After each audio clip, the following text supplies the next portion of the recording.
In my PBL project, I will create a board game using linear, quadratic functions and other topics like functional relationships, properties of functions, and inequalities. The main purpose of this board game is to allow the observer to more sufficiently analyze the mathematical components of the world in a more complex and accurate way. Here are the rules for the game that I created. Braincase is a fast-paced game for competitive math lovers. With 1 minute per answer, 2 to 6 players race to answer each question of increasing difficulty.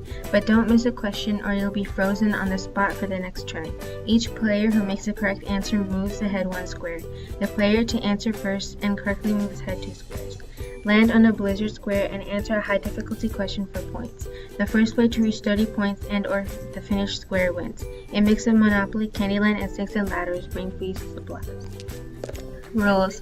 Players can throw dice or choose by guessing a number to see who will be the first player. The first player will be able to choose a difficulty, easy, medium, or hard.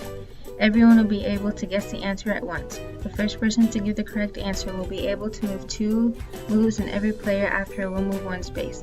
After 1 minute has ended and all the players have answered, the first person to answer correctly will be able to choose the difficulty of the round. Players who have answered incorrectly after the time is up will be frozen for the next turn. Every 5 squares, there will be a free zone to skip a turn and move up 1 space. Every corner square will be an expert question of maximum difficulty. Answer correctly and move ahead 3 squares. The first player to return to start will win.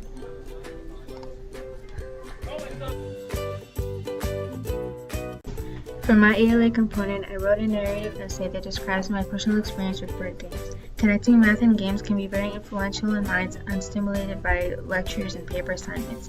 You can read the whole story on my website.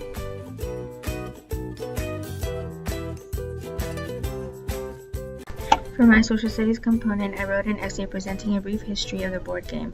All in all, through cultural and geographical change, the essence of a board game has stayed relatively similar nonetheless. You can read the full essay on my website. Thanks for watching.